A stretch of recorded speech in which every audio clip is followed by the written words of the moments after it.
Assalamualaikum warahmatullahi wabarakatuh.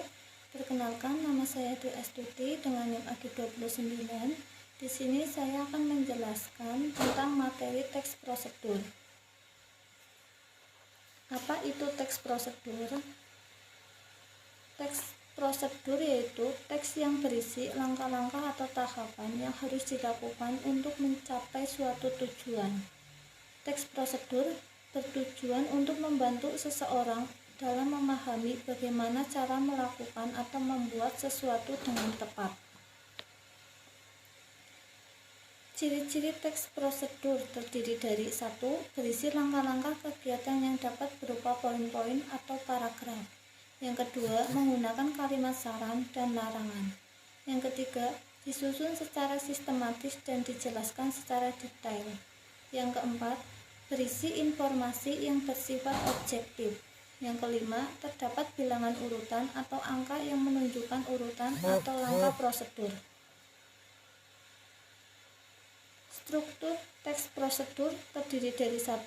Ada pengantar, pernyataan yang memberikan informasi umum tentang hal yang hendak dibuat, dilakukan, ataupun digunakan. Selain itu, pengantar dapat juga berupa paragraf yang menanyakan tujuan penulis. Yang kedua, ada alat dan bahan atau persyaratan. Dapat berupa daftar atau rincian alat dan bahan yang digunakan, atau daftar persyaratan yang harus dibawa pada teks prosedur tertentu. Yang ketiga, ada langkah-langkah.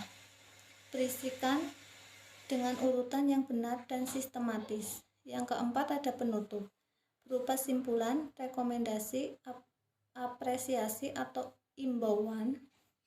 Dan di sini penutup sifatnya yaitu mana suka, boleh ada atau tidak ada. Ada unsur atau kaidah kebahasan teks prosedur. Yang pertama, menggunakan kata kerja perintah atau imperatif. Kata kerja imperatif merupakan kata kerja yang dibentuk dengan akhiran kan, i, dan partikel la. Kalimat ini digunakan untuk meminta atau melarang seseorang untuk dan tidak melakukan suatu hal. Contohnya, siapkan, hindari, dan pastikanlah. Yang kedua, menggunakan kata teknis yang berkaitan dengan topik bahasan. Kata teknis atau istilah yang digunakan dalam teks prosedur yang berkaitan dengan isi teks yang dibahas.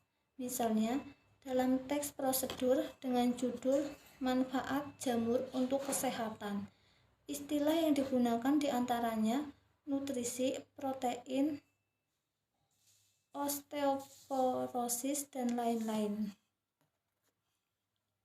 Yang ketiga, gunakan kata penghubung atau konjungsi temporal. Merupakan kata hubung yang menjelaskan hubungan waktu dari dua hal atau peristiwa yang berbeda, serta bersifat kronologis. Misalnya, kemudian, selanjutnya, setelah itu, dan lalu. Yang keempat, menggunakan kalimat persuasif. Kalimat persuasif adalah kalimat yang berisi membujuk seseorang untuk melakukan suatu tindakan. Contohnya, marilah menjaga kesehatan dengan rajin berolahraga. Yang kelima, menggunakan gambaran rinci tentang benda dan alat yang dipakai. Di awal teks prosedur akan dijelaskan materi yang akan digunakan. Dalam teks prosedur juga termasuk ukuran, jumlah, dan warna. Hal ini terutama dalam teks prosedur berupa resep dan petunjuk penggunaan alat. Misalnya, 500 gram daging sapi, 1000 ml santan, dan 6 siung bawang putih. Yang keenam, ada verba, materi, dan tingkah laku. Verba material, sesuatu yang mengacu pada tindakan fisik seperti menghaluskan bumbu, menuangkan santan, dan tindakan lainnya.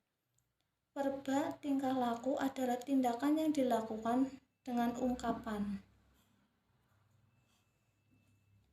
Cara menyusun teks prosedur. Yang pertama, menentukan topik. yaitu menentukan topik yang akan dibahas. Yang kedua, ada mengumpulkan sumber informasi atau informasi yang dicari bisa melalui internet, buku, dan lainnya.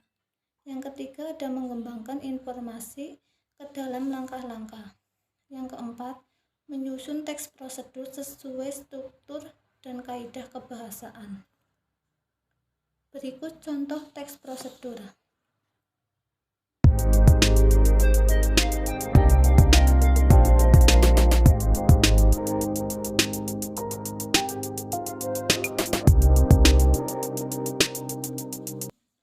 Sekian presentasi yang saya sampaikan.